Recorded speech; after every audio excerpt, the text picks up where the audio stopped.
Hello, everyone, and thank you for coming to today's Community and Conversation with Mike Fan. My name is Emily Martin. My pronouns are she, her, and I am one of the founders of From the Voice of and EM2 Connect. Today, I am coming to you from my home in Lewisburg, Pennsylvania, but I recognize that I am on the traditional lands of the Susquehannock peoples.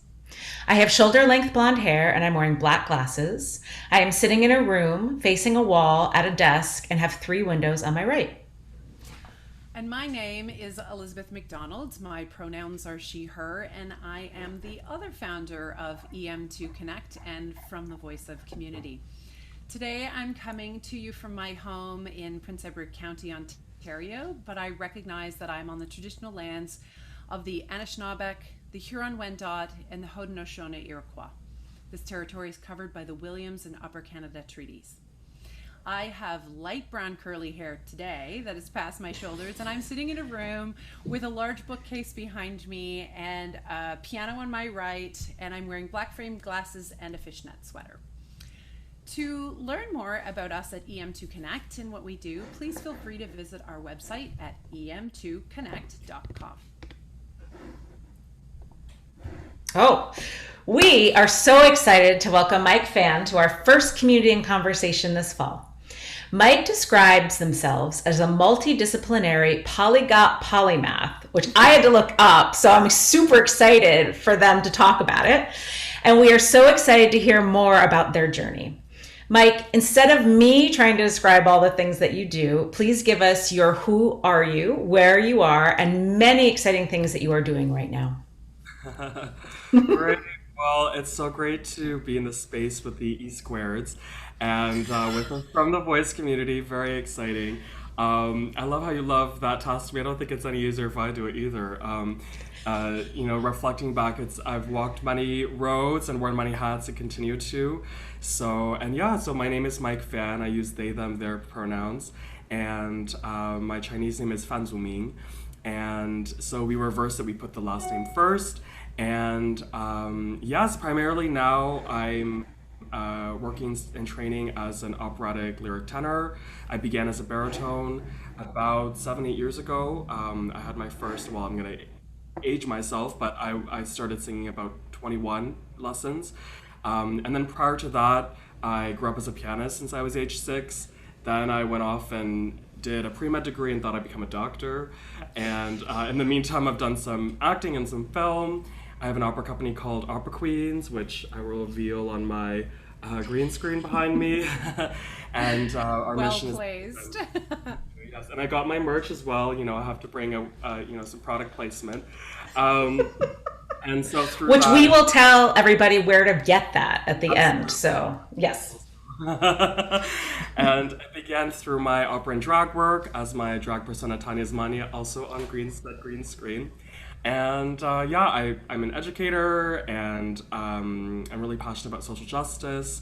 And speaking of which, I love that you're all introducing yourselves with land acknowledgements, your pronouns, and the visual description for those that are visually impaired. I'm also coming to everybody from Toronto, Takaranto right now. I just came back from Tiohtià:ke or Montreal, and really grateful to be here. I have short black hair, and I have how do I describe this? A gold jacket with flowers.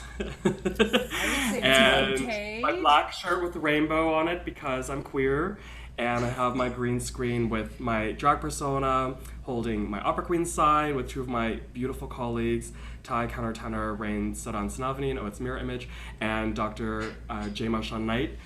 And we were outside a church in Montreal called Saint Jacques, performing at an exhibition called Yes What the Pop. So, and I think everything else we will certainly discuss today. So I guess that's just me, a little sampler of what's to come. Fabulous. As much of a nutshell as I can think.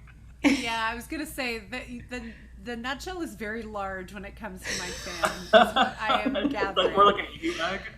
Yeah. Hence the polymath. So I did a lot of math in my time, so I don't want to talk about that. It was a traumatic period, but I can't do it. What I do want to talk about, actually, if we can start with, is Opera Queens, and you did 2 inaugural productions just in the past month, I believe, and you've got a podcast, and you've just received a huge Canada Council grant to digitally record. Is it called Drama Queens: Great Stories from the History, Myth, and Legend, and Latin Night, commemorating the 5th anniversary of Pulse Orlando? Tell us about this. That you got a CCA grant of the amount that you did, and for what you're doing. It's just so incredibly exciting. Like, tell us about this project. Yes, absolutely. I'm so proud of this project, not only for what it represents for myself, but also my community, because we are mostly BIPOC, IPOC, queer performers, and for this group to receive this grant and to receive this much support, and for me to pay other artists and other arts workers who represent these marginalized communities is very exciting. But with anything, it's never an overnight success. I didn't just go roll out of bed and be like in the middle of a pandemic and say, let's make a company and apply for a grant and do this crazy thing, because I really have to say, absolutely, the pandemic has been very hard on the arts community, the performing arts community. But I think, as we have easily discovered, a little bit of a weird egg. And I think it took a very weird time for me to really blossom. Like, I really see myself as a little flower growing in the sidewalk. Like, it's a little bit of an arts desert, especially in North America, especially in Canada. But it just seemed this year kind of just exploded in mostly a good way, and lots of things happened. So I've been doing opera and drag since about 2017. And through that really was discover this whole world of drag and really embrace my queerness. Actually, through that process, realized that I was genderqueer as well, gender non-binary. And it really liberated myself singing this repertoire outside my folk, let's say, and kind of gender bending in a way that's not very seen very often in classical music. And it just happened that because of the pandemic, actually, I was finishing my master's at McGill, and we had all of this incredible entrepreneurship and innovation training, because Patrick Hansen at Opera McGill, legend, amazing, exactly. He was saying, okay, well, how do we provide some learning via Zoom that is not just performance-based, but actually can still add value to the students' lives and their careers. And all these McGill alum from Musique Trois Femmes and Opera 5 and Amplified Opera, and brought them in and sort of were really lovely and gave us a lot of resources saying, okay, well, if you want to apply for grant, if you want to register a company, incorporate, and I was delivered all of these giftings and humans to me on a platter. And I thought, okay, well, this is very interesting. And there was so much interest in a lot of the opera and drag work I did, because I thought of this as my little weird secret that I would do. Right. And then I would go sing, more traditional rap and things in auditions.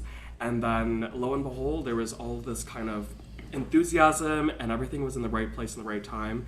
So fall 2020, I had developed this company. And we had a Dragon's Den kind of event where Patrick, he didn't tell us who was going to be in the call. There were some very important people on the call, invited them in, and we kind of had a Shark Tanks thing where we presented our ideas and got feedback. There was such overwhelming positive feedback from people I would not expect for Opera Queens. And so it was born. And I also took a Business of Singing seminar, which was a new offering from a new faculty member, Professor Matthew Trevino at McGill. And they had an officer from Canada Council come to talk to us about applying to grants. We had to propose a project, and I chose my dream role of Tatiana in A Gender Bent Onegin, which actually we're now planning for next year, so I'm super, super thrilled. But she was so enthusiastic and helpful, and so again with that, there were so many things that were just screaming at me from the universe, like, do this, do this, do this. And I thought, okay, I applied and looked at a lot of things heading out of my master's, but I thought, okay, I'll just start this and see where it kind of goes. And that kind of exploded, because then I, of course, worked towards applying for the grant. It was my first Canada Council application and grant. And Wait. This was your first. This was your first grant. Well, it better not be a one-hit wonder in the last one too. And again, I need to pause here as well, because all of this work, this incubator work and everything, you were doing this in your master's program. Oh yes, and as I You were under said, the umbrella of this, like, of an Amelia, opera incubation, entrepreneurial, all the words program, weren't you? yes. And the common theme of my life is just like overload, just many things happening at once. And as I said, during the pandemic, I was not expecting it, but Patrick with Opera McGill ended up doing more opera than we had done, not for live audiences, but we mostly live streamed or filmed things like film productions. So during No, this, and it was fantastic. Yeah. exactly, I'm really amazed in the breadth of repertoire we did. And it was during the 2020-2021 year. And I had, during all of this was happening, in the background, I was also I learned 5 new roles in 4 productions. I had 2 recitals because I had one that I got a Shirk scholarship for, and then I had one postponed from the year before, which I couldn't do. And other things, which I'm sure we'll talk about. But it was, a mental year. There were definitely moments where I was enjoying everything I was doing, but the workload was super high. So it was very strange. And I did feel kind of this kind of almost like survivor's guilt sometimes because I saw people, especially who recently graduated, where there weren't a lot of opportunities, really not having anything. And I was having an overabundance of things. But that said, this company and through the grant we received, we were able to provide opportunities for a lot of artists, such as my friend Rain, who we brought Mirrorside, who we often talked about because he was a year ahead of me, but he immigrated. Well, he hasn't immigrated technically yet because he was on a student visa, but he's not a permanent resident. He's not a Canadian citizen, and he's from Thailand. And he doesn't really speak French, living in Quebec, and he really hasn't had a lot of opportunities since he graduated or even during his master's. And so, providing those opportunities, especially during the pandemic, was super exciting. But anyway, that said, so I ended up applying for the grant through a lot of the mentors I met. I emailed them and said, "Can we have a meeting? Just what do I put in my budget? Like, what is this thing? What is that thing?" And they were really, really, really just really genuine because I think that kind of support. It's not something everyone's willing to give, but I think through that network, we were really able to, they were able to see the potential and they were excited about the project. And it's really great because a lot of them got the grant and I got the grant, so we kind of all won. And yeah, it was this Digital Now grant that was specifically brought about through Canada Council for the Arts for the pandemic situation, for live stream recorded content. And of course, with the grant, which I'm so thrilled we got because I was sitting there in August, or in July, about to go to Montreal and think we hadn't got the grant news yet, and I was thinking, okay, so I've done some fundraising, I have this. I guess we'll fund this. Well, so yeah, what's the timeline? I'm just curious because we're going to make sure everybody knows about these projects. But what's the timeline? Yes, and we try to stretch it really far, the dollar as far as it can go. So, as you mentioned, there were 2 film productions we did, and not only most of it was filmed in Montreal, but we actually have some parts that we're filming in Toronto with some Toronto artists, because my idea was also to unite them. And so we have the Drama Queens and also the Latin Night, which we filmed at the same time, but we're going to separate into 2 productions afterwards. So that was filmed in August, and we had been meeting by Zoom to work on music, a little bit of staging and character work before then. And not only that, but when I was in Montreal, I was able to do actually 3 concerts for Opera Queens as well too. And we were able to do a hybrid thing where we had that digital performance, and then we were also to bring it live, because fortunately in Montreal and Quebec, they're able to start performing and start to, safely. And so we're able to perform some excerpts in a live concert kind of experience where we had filmed. We had an opportunity with Yes Montreal to collaborate with my green screen, so we had an outdoor show. And there was something else I can't even remember. But anyway, I'm sure it was lovely too.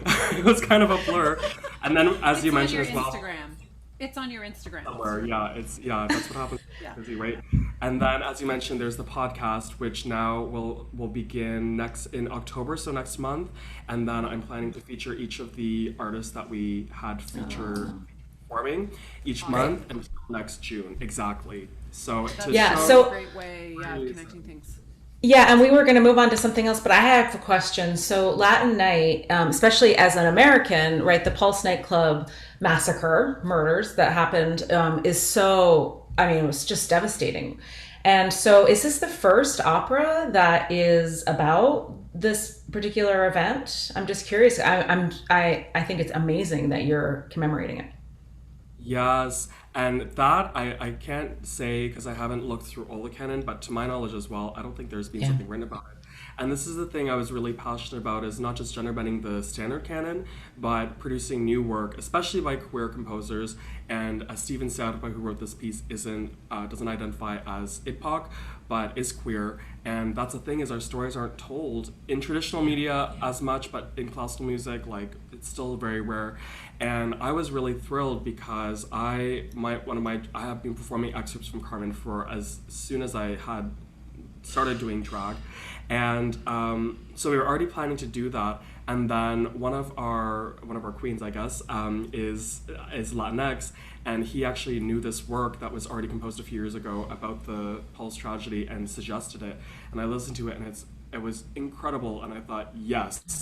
So, and we're just so thrilled that this was able to come together that way, because it's such an amazing piece. And then we were able to present this new work, and we actually were able to do the Canadian premiere of it at our live concert in the solo version, which he created for it. And then in our film version, there'll be the fuller version with the text message chorus. And it's very timely because we just passed the 5th anniversary of this tragedy against queer people, and so prominently featuring the Latinx community. And during the pandemic, with so much discussion and so many world events involving social justice and gun violence, especially in the States, which is regrettably still an ongoing issue, it's very important to talk about. And when I first started this company, I think a lot of people thought it was like opera parody and fun and all of this, like very much like Drag Races as well, you know, with RuPaul's Drag Race. And it is that and part of that, but also with RuPaul's Drag Race, and what we want to do is we do want to also tell authentic, genuine, real stories and dive into some deep things, because, you know, queer people, especially BIPOC queer people, we've gone through some stuff, so there's lots to express. So yeah. And like you said earlier, these stories have not been told, right? I mean, operas are so far behind, and we're just now starting to tell the story of some marginalized people, not all. And so somebody has to tell these stories. So I appreciate it very much that you guys are doing that. So, okay, well, so we want to move on to Tanya Smanye. I know, there's so much, eh? You keep talking about her, but I love how you call her a traumatic treble in drag. So can you tell us a little bit about who she is? I assume her pronouns are she, her, but I might be wrong. No, that's true. Yeah, but then it really confused everybody. Because they're like, are you Tanya, are you Mike, are you? And there was a hilarious story. So I was staying with Jay, who's on the, oh my goodness, this mirror image is I'm glad I did not go into dentistry after all, or medicine, because of the mirror situation. But anyway, Jay, I was staying at Jay's place, and their father had seen me at this show, at the What the Pop show, in drag. But we didn't make the connection that he never actually met me as Mike. So I was locked out of their house once, and he was the only one home, and he had no idea who I was. But he was so nice, he let me in anyway. And then afterwards, they made the connection. Anyway, so it's kind of, it's hilarious. But no, she's really taken over my life. And speaking of Carmen, there's something fateful with me and Carmen. I had done Carmen in 2017 at Halifax Summer Opera. And they have something called, I don't know if you know it, it's called Opera Backwards, that they do every year with Halifax Pride. And I'd always be very curious, you know, I'd always kind of like try, well, my mom doesn't know this, so I don't know, it's okay, she knows a lot about me now, but I don't think she knows this, but I used to like try on her heels and like wear her nightgowns when she was out, kind of thing. And I was just always very curious in that kind of direction, because not realizing I was gender non-binary, not really even having awareness of that growing up. And then with this concert, I decided to do it, and as I said, my first opera was Evgenia Onegin when I was 13, and as you know, I'm very strange. So that was what got it for me, you know, Russian opera. And I was like, oh my God, and like Tatiana was like, that's me, because I was very, contrary to what people see now, I was very nerdy, very introverted growing up, and I really saw myself in this bookworm. And fortunately, I like to think I've blossomed like she has by the end of the opera, but I was always really obsessed with that opera, and a friend of mine had just done Onegin at Opera Nuova, so we did the opening duet from the opera as Tatiana and Olga, and there was, I did Zerlina in La ci darem la mano, and I didn't have any awareness, any kind of experience with drag, and I was not wearing any makeup. A friend of mine was like, oh, I have a black dress you can borrow. I was like, great. So I put it on, and that was kind of my first experience, and I was like, this is very interesting and very amazing, and had the opportunity to see a lot of drag shows there. And then when I had the opportunity to do it again at Rainbow Reels, there's this queer trans film festival who asked me to perform, and I thought, why don't I just do this opera and drag thing again? I performed the Habanero from Carmen, and then things kind of kept on coming back in my life, and I really enjoy doing it, and I love seeing this repertoire, which because the tropes in opera are so set sometimes, you get very trapped in singing characters that all end up feeling the same. And it kind of exploded, and then I was able to do the Yes What the Pop last year in Montreal with Yes Montreal, an entrepreneurial organization, and there was a lot of, really got my brain thinking, and I actually created a name for her in my social media, and it's kind of just snowballed, and it's become, like another facet of myself, just like, Beyonce and the whole Sasha Fierce thing, and it really unleashes a part of myself that I don't think I even knew I had inside of me. So, and... Do you know about the drag company in New York, Grand Shayna? Do you know what I'm talking about? Yes, with Ira Sif. Yes, yes. And he was a presenter on the Met Opera Radio for a long time. Yes. I watched that long before I did drag, and I never even made the connection. I was like, I guess I'm becoming that. Well, he's wonderful. Yeah, I did a Fledermaus with him, and he was the main act. So he played the Count Orlovsky or whatever, and then he was the main act as his persona. I can't remember what her name is, Vera, I think, or something. And yes, and he was fabulous. So there is a little bit of history, but it sounds like you've taken it even farther. Yeah. Oh, that's fabulous. Oh, cool. I know, it's amazing. Speechless. I know. No, I have so many thoughts. But I'm also looking at the time, and I'm like, so many thoughts. I know. We'll definitely be having more conversations with Tanya Schmania. I'm glad you find it interesting too. Actually, we might have to have our own separate community conversation with Tanya. Do we say Tanya? That's what I think. Tanya. Yep. How are we saying her name? Tanya, because it's the short form of Tatiana. And of course, Mania, because there's a Mania in every single aria, especially for mezzos and in Baroque. As opposed to Tanya. Okay. Again, looking at the time, we have this. We created this beautiful outline for Mike, and we're going to jump around a bit. I was so pleased this summer that you were open to doing a Give Ask in our community. And we had started this series in the springtime, I think it was, where it was an opportunity for artists to share what their work was, and then share something that they could offer the community, and then also have an ask from the community, and as a way of engaging and getting to know. Because our whole goal with the community has been about community over competition. When Emily and I were growing up in this industry, it was really all about competition. Yeah, well, we're not. Hopefully, we've stopped growing in some ways. We're gonna leave it at that, though. But everything was all about competition, and one of the things that we really realized, or that we really bonded over, was the fact that we were so collaborative with each other, and we also knew that there had to be other people out there that were collaborative. So that, anyway, long story short, that was the Give Ask point. And when you were telling your story, I'm going to read this quote, and I would love to sort of follow up a little bit. But what you said was, or what you typed to me was, as you can imagine from my multiply marginalized identity and eclectic interests, it's been a rich yet often confusing and isolating journey. Though precocious from the beginning, it took me a long time to overcome bullying and feeling like a freak, and to claim my power as a highly gifted and sensitive individual. Positives that it didn't always seem that way to me.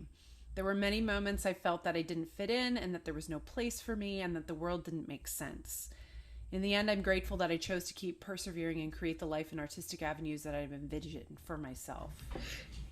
And I found that we both found that really incredibly powerful, because I think that so often when we're mentoring and coaching young artists, we have to, we come across that, and not everybody necessarily comes through that as gracefully as it seems that you've come through that, or are coming through that. Thank you. And I'm wondering if you want to just reflect for a minute on those experiences or anything that helped shape you and how you're feeling about that today. Oh my God, where to start? I mean, my journey really has been very operatic, and I'm very fortunate. I'm in a really great place, really great people around me. But it's been a huge journey because, I came from a very traditional family of immigrants. My mother came to this country not speaking a word of English, and well, she spoke a few words, but not enough to really, have everything. She was fired from jobs because her English wasn't good enough, and she was like washing dishes and being a nanny and bookbinding and working as a cashier, and we ended up settling in Guelph when I was about 6 years old. And I went to a Christian school and was one of the few Asians in the school, and was bullied every day for my race with lots of racial expletives. People at the bus stop asking me, "Are you a boy? Or are you a girl?" And I had no idea even what gay was or anything really. And I actually learned a lot from them, I have to say, because I didn't learn any of those terms from my immigrant parents. They don't teach racial slurs, growing up. And there were some really dark moments, I don't want to get into too many specifics, but there were moments that I did want everything to end. And, because I was very anxious about my sexuality, I didn't think my parents could understand. I didn't think I'd be able to come out to them. And I love music, but I wasn't really sure that I would ever be an artist because I didn't feel a fit as a pianist. And doing my pre-med degree as well too, there were moments I felt so out of place, like what did I do? And I remember sitting in a third year pharmacology class, and my friend from high school sitting in the class with me and thinking, and saying, "Wow, this lecture is so interesting." And I didn't say it to her at that time, but I thought to myself, I don't think so at all. I don't think this is for me. And kind of the breaking point was when I was writing my MCAT and going through a lot of really emotional things and having a crush on someone straight in my class, and ended up kind of accidentally coming out to my parents. And then later I had a disastrous med school interview and was sick during that period. So there's a lot of crazy things that have happened to me, and that was a real crossroads actually that I began singing because everything seemed to just be going wrong, and I thought this is not the right path, and I don't know what the next chapter is, but I need to do something to change. But I think especially coming out, and fortunately it took my parents quite a while to adjust to it, but they saw I was finally happy and authentic for the first part of my time in my life, and so they began to warm up to it. And now I'm not out to my extended family for social reasons and in our Chinese community, but at least to my parents I am, and that's really all I needed. And it kind of gave me almost allowed me to give myself permission to be authentic. And so from there, I came out, I started singing lessons. That's a whole other conversation in itself, but that kind of took me on that journey, and I ended up finishing my pre-med degree. And then actually I became vegetarian as well, was a third piece. And my parents like to joke that was the most shocking one because it was my choice and everything. But it's been a really challenging road, and I definitely had a very ugly duckling moment because I was young and I was really gifted at a lot of things, very nerdy, very awkward, very quiet and introverted. And so a lot of people looking back, I thought, there must be something wrong with me because I received so much negative feedback from mentors and from peers. But I realized that, like, looking at me now, there's so many gifts that I had that I hadn't even discovered or explored yet, but it was all inside me, and people could sense it or they could see glimpses of it, and it freaked them out a little bit, I think. And realizing that it wasn't me, it was just those around me. And once I was finally comfortable with myself, other people would be able to with themselves and also around me. And I think for me, it's just been a journey of finding myself and loving myself and developing the self-confidence and the self-worth, and realizing that I actually do have gifts, and I may be like interacting socially was something really difficult that I had to learn how to do, let's say. And there was other things. I'm terrible at dance choreography, and I've since really worked hard, and I can actually move without knocking things over, except at home. But sometimes in public.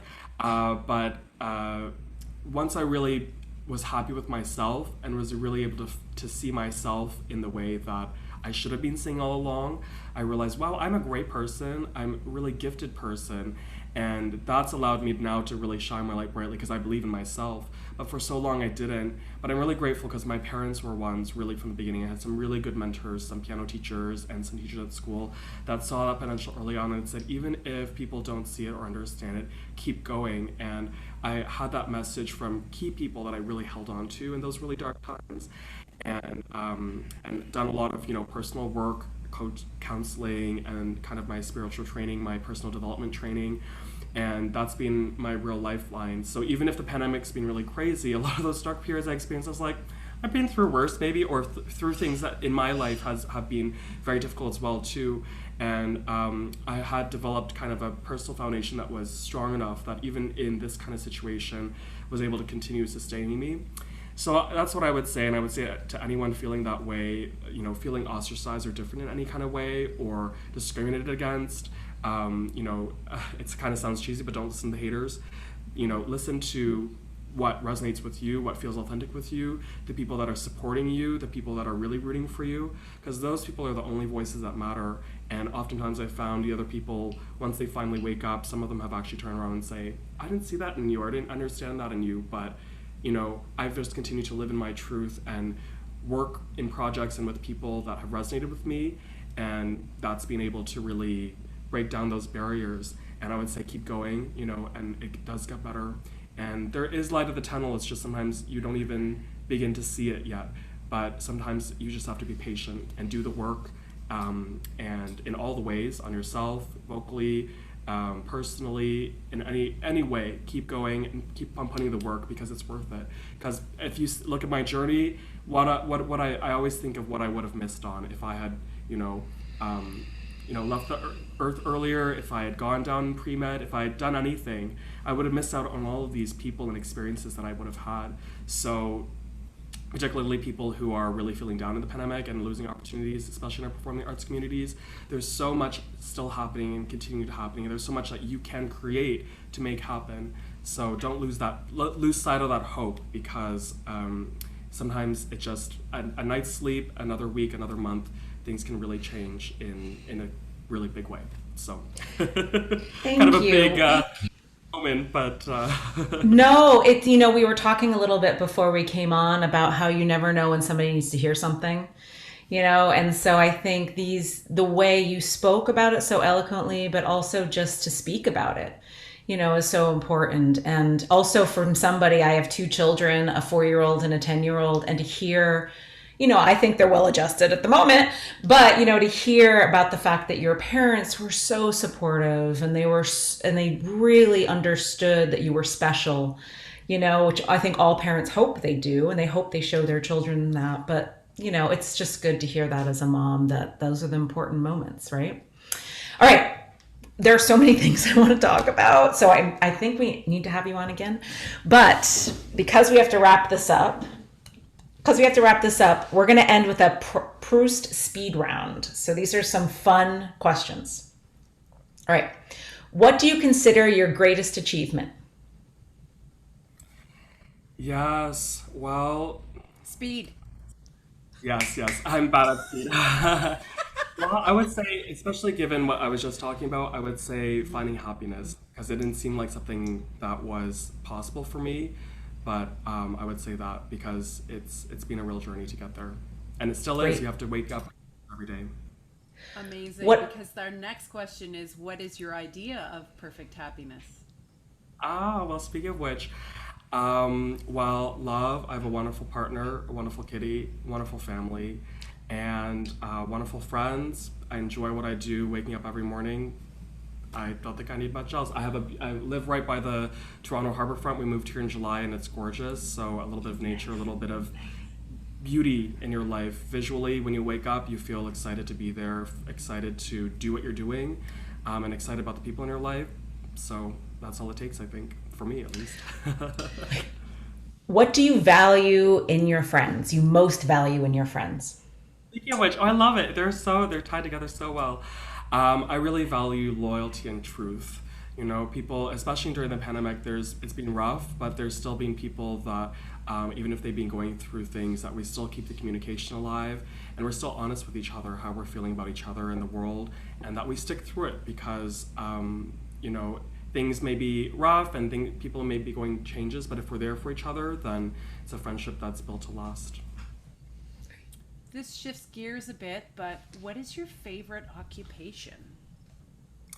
Well, not medicine. It was not my ministry. I've had to find out the hard. But you know what? I'm a secret poet, actually. I've been writing poetry since middle school, and sadly now I'm so invested in other gifts that I don't nurture it as much. But I wrote 365 sonnets in high school, actually. That's a whole other thing. And right now I've been more into free verse since then, because I think I maxed out my verse side. But yeah, writing, poetry, and as you tell, I think I need to write a book. There's a lot of juicy stuff to talk about. All right. Final one. What is your most treasured possession? Well, I would say I'm not a super material person, but I'm actually on it right now. The computer, my ring light, and everything are on my upright grand piano. And this thing has seen a lot. It's been with me since I was about 8. And I moved it with me for my undergrad at Laurier in Waterloo, and then to my master's in Montreal. And I recently moved it back to Toronto, where I'm hoping I'm staying for a longer period because this thing has been through enough. And the story for another time as well, it was held for ransom in Montreal during my move. So I'm really grateful for it. My tuner came yesterday. It's the first time it's been tuned in Toronto.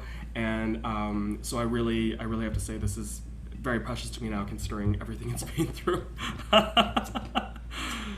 Oh, Mike, this has been such a hugely wonderful and honest and much needed conversation. And I'm so grateful that you joined us. And I'm getting a little emotional because you've been so honest with us, and I'm so grateful for that. So yeah, I kind of threw out a lot of bombs in there. But. No, it's good. And we need to, I think that we need to be okay and continue to have these conversations so that we all can understand. But we're so excited to hear from you and to see your journey and to continue to watch it evolve. And we're going to drop things into the community once we post this video with your socials and with your swag for Drama Queens and Latin Nights with Opera Queens. And we just can't wait to talk to you again. Or we can't wait to talk to Tanya Schmania, I guess, is what we'll say. So exactly. Thank you so much. Thank you so much. Thank you, Mike. It's great. Okay. Mike, thank you. Like, seriously. It was. Seriously. Like, oh, it's my pleasure. It's my pleasure. And to be asked to do it, because I don't normally get an opportunity to talk about things like that and to, be that representation. Because I know growing up, I didn't see anyone in Guelph, Ontario who looked like me, who did what I did, in music and in the arts. So it's very exciting to kind of hopefully pass it on to whoever needs to see it and, whatever. Oh, there'll be more. Especially. There was so much that I wanted to ask and talk about and everything. I'm like, we have to do more. Yeah. I think we have to do a special feature of Tanya. I think I've lived a few lives already in this life, because I think about it and I was like, there's so many, it's amazing, right? Life, there's only 24 hours in a day, but I've managed to pack quite a bit into it. And when I reflect back, so I just live my day, and then you look back and you're like, okay, wow, that was a lot of stuff happening. So exactly. All right, we'll be in touch more. We will send all of this to you, and thank you again. Thank you, Mike. Really grateful. Yep. Thank you.